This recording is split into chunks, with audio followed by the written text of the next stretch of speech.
archangels? It's more about us learning from them. They are such pure love. They are there to guide and help everybody in their own way. And we like to learn that pure love and different ways of being able to help the humans on Earth in specific areas. Mm-hmm. Is it fair to ask what dimension of consciousness you are at this time, or you are in at this time? 6. 6.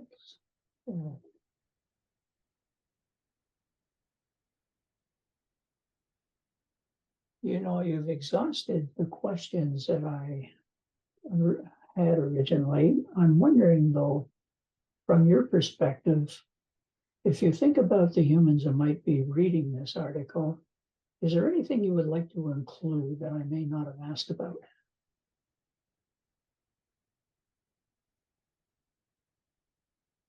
I think for humans to understand that we are always here, that even though you cannot see us, we are hovering, we are guiding, we are there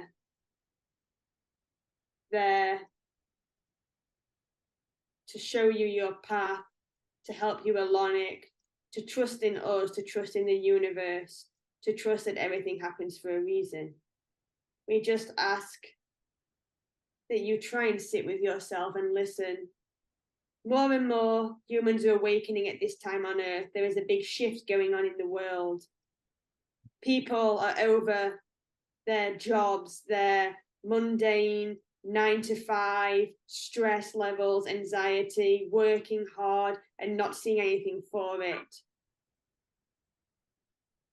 More and more humans are turning to nature, to meditation, to yoga, to awakening, to feeling that happiness inside them. That happiness is us. That happiness is pure love.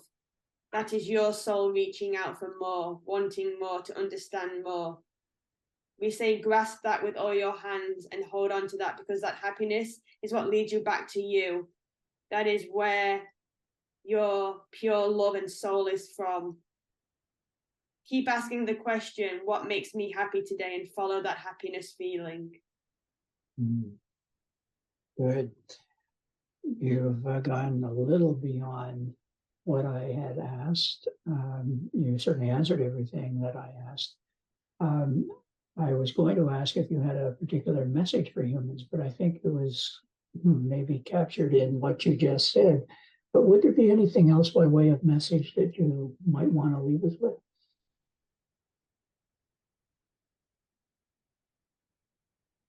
Love yourself, love thy neighbor, kindness, compassion, hope, faith.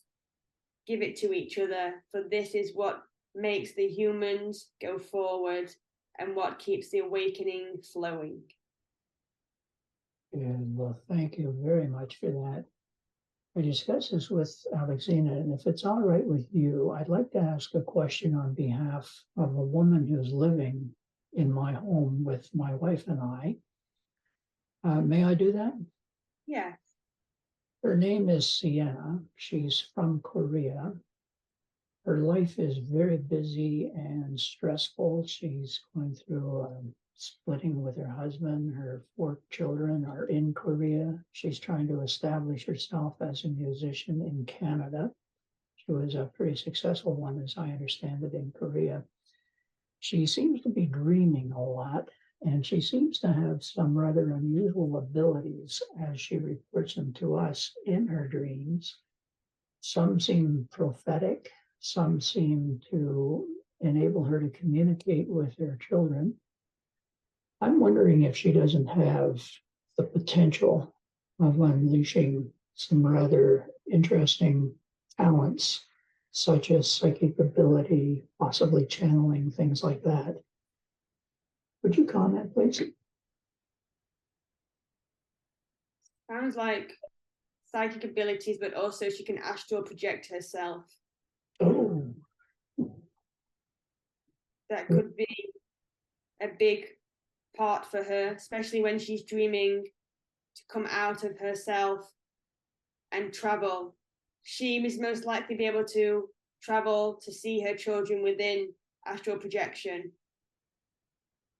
Mhm. Is there anything she can do to develop that ability? Before she sleeps, to give herself a message, she needs to ground herself into her body first so she does not get lost out there.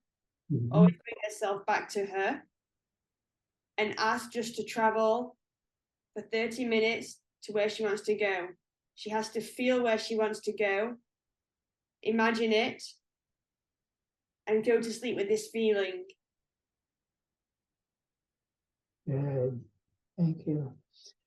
She also dreams about animals and tells me that she has generally a fear of animals.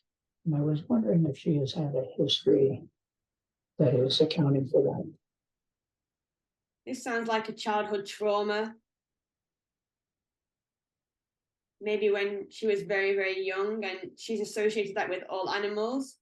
But also, I'm feeling, but I cannot be positive as I am not one of her guides, or I don't want to tap into her energy without permission. Mm-hmm. Or maybe past life also. I'm getting with horses, something with horses. Mm-hmm. Okay. Well, good. Thank you very much for that. And that'll be helpful. And certainly the astral traveling thing will be very interesting. I think we've done everything I had set out to do. Do you have any message for Alexina that she isn't otherwise getting? No, she's channeling every day now, which we are happy with. Mm, She is starting to trust us more and trust what is going on and the images she's getting and not doubting as much as she was. And for her to know that she will be getting more trans mediumship coming through her. very good. Now, trans mediumship, is that in any way different from just mediumship? It's where we asked to come into the body and act like that certain human did, guide, angel on earth before. She's had this already, and she stood next to her grandmother and walked by her, and she embodied and became Jim. Mm, Lorna could not believe her eyes, acting exactly the same way as Jim did when he was a human on earth, talking like he was, saying things like he was. For Alexina, she turned into a whole different person in that sense. And then when he left, she was back. oh, fascinating. Well, Rupert, thank you very much for this and many blessings to you. And I hope we have an opportunity to chat again sometime. Thank you. Thank you.